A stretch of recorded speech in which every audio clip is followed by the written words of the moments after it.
And we're back with another episode of Before You Buy, that show where we give you some straight up gameplay and our first impressions of the latest games releasing. As usual, it's me, Jake Baldino, and we've been very busy over here. It's been a very busy week for good games.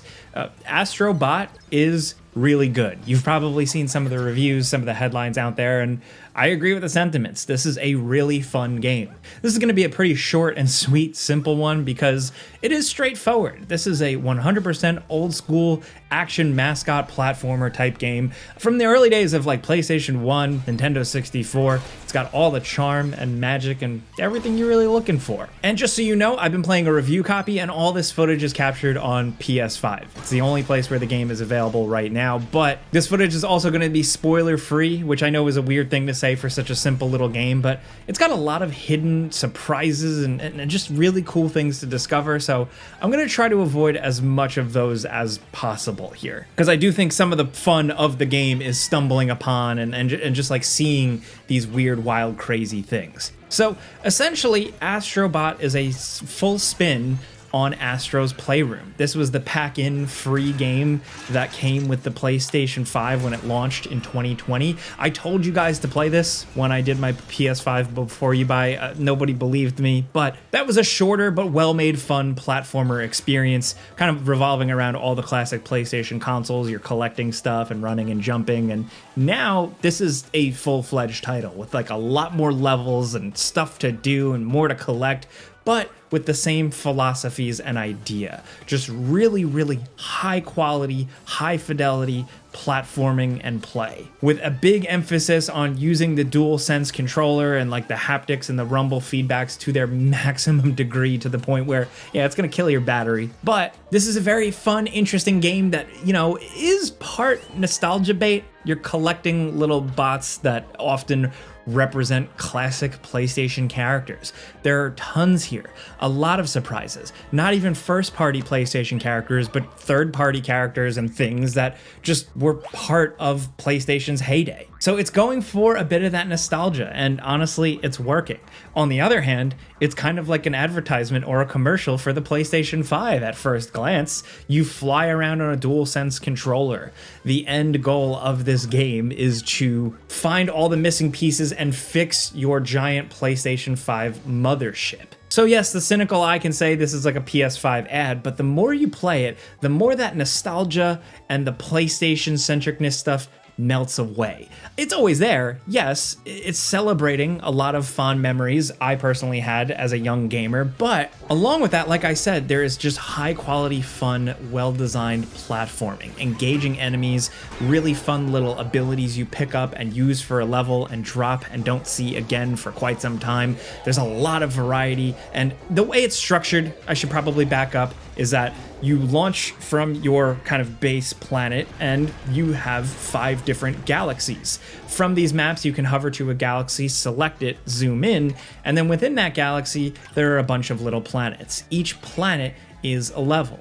A lot of levels aren't super long, but it's worth noting that all these little galaxies do have like a handful or more of them, as well as secret ones to explore. To unlock things and get further in the game and progress and get access to more of these galaxies, you need to play these levels, complete them, and collect little astrobots. That's the whole thing. You're finding and collecting and rescuing all these cute little robot guys, and some of them just happen to be wearing, like, you know, a costume from a famous PlayStation character here and there. If you collect a certain amount, you're able to move forward and usually fight the boss of that little cluster of planets. There are 300-ish of these bots to collect, believe it or not. You have to have 200 to get to the final boss, so yeah, if you're looking for like a completionist type thing, you're gonna have 300 bots to go after, but it's not really a grind. A lot of them are very cleverly hidden, some are easy gimmies, but it's really the fun of finding one in a really weird, convoluted spot, and also maybe it happens to be like a reference to one of your favorite old games. That definitely goes a long way. And each level you're dropped into, a lot of the times you get equipped with a power-up. This could be like big punchy spring arms, or a robot dog jetpack, or the ability to transform down into a little tiny mouse and then the whole level changes. Essentially, all of these little abilities bring a nice bit of variety to each level, a little bit of a gimmick for it and like how it's all designed. and they all feel refreshing and fun. And the game like remixes and recycles them a really good amount. Couple that with, like I said, the fact that like every level feels a little different or just throws a different thing at you, or an enemy type you only just see for a little bit. There's just always creativity going on. There's always something new to see. My only complaint with some of these abilities and stuff like that, it's probably one of my only complaints with the game, is that the reliance on motion controls for some of it is a bit finicky. There's specifically like a monkey climbing backpack that requires you to motion move the controller to control the arms. It's annoying. It didn't really feel that great for me. Thankfully, the game does give you options to turn stuff like that off if you want. But otherwise, I would say the game has the right difficulty level. It's not super challenging. It's pretty forgiving. And I would say that like if you have children or younger brothers or sisters or whatever, it will be mostly fun for them to play, especially considering the fact that there is never any downtime. The game is kind of always consistently rewarding you, even if you find a dead end or just like squeeze into a weird area that there's nothing really going on.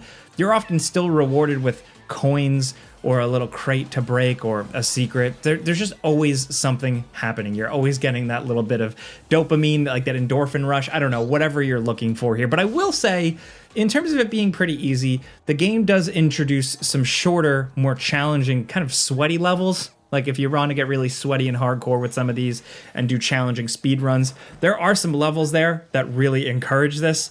I like them a lot. I struggled with them quite a bit, but that's the fun. I like a challenging platformer once in a while. And while this game overall is definitely on the easier side, I'm glad that they put the work in to introduce some more challenging levels for us sweaty weirdos out there. You know what I mean?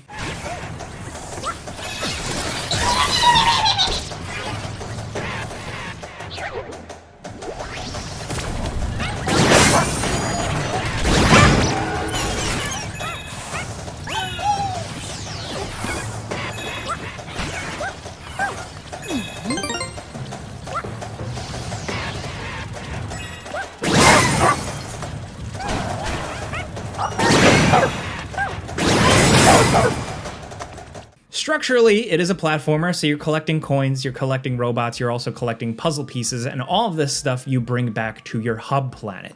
This is the planet that has the crashed PS5 that you're trying to slowly rebuild, and this is where you essentially dump all your rescued little robot characters. Here is where you get to walk around and see some of the cool classic PlayStation characters you collected, and you know, once you unlock an item for them, you're able to see them do a cool little move, and there are just some incredible references here.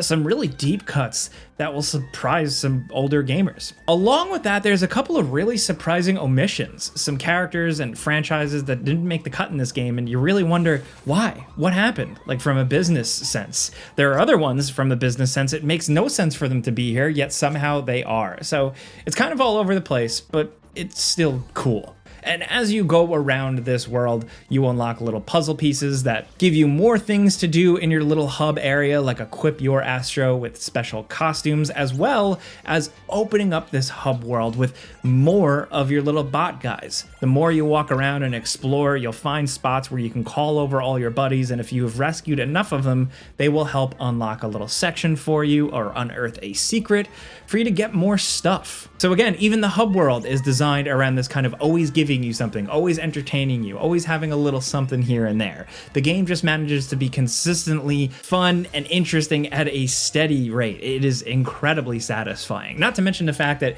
it looks really good. I mean, obviously there's a lot of cool particle effects and lighting going on here, but it's really just smooth visuals, good performance, but also some really incredible music. Astro's Playroom also had this, and essentially they just turned it up to 11 here. There's a lot more themes for all the various levels, and some of these weird little jingles will probably get stuck in your head. Look, I know I sound like I'm shilling for this one, but it's a simple, fun game. I do think if you just look at these games and think they're for kids and you're just not into it, or you were never the demographic for this game, I don't know if this one will win you over, but I do think if you've grown into a cynical gamer over time, the industry's got you down, the discourse has you down, this type of game will revive you. If you grew up playing games like this, or you just miss this level of fun factor in a game, I think this game will bring life to even the most cynical gamer. You can't help but smile. Like I said, this was a simple video because it is a simple game. I don't want to really waste too much of your time. It is just a good,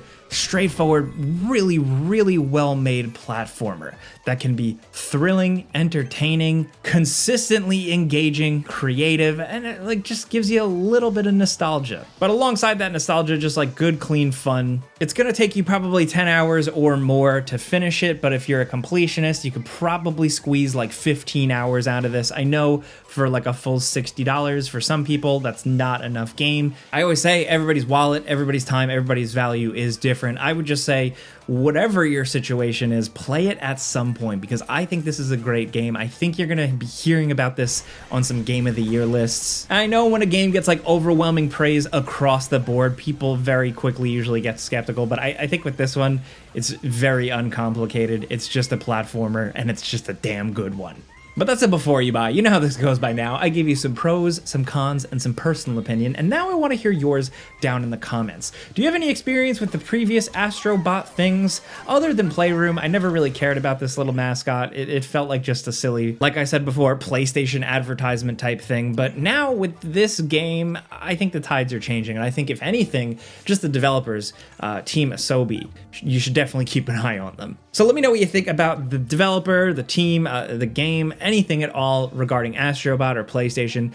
Let us know. Hopefully this video just helped you out. Maybe seeing the gameplay or hearing my dumb voice informed you in some way. If it did, clicking the like button does help us out. Thank you. Like I said, we've been very busy with before you buys, so hopefully this stuff helps. But thank you very much for watching. You know, we put out videos every single day, so subscribe if you're new. But either way, thanks for watching, and we'll see you guys next time.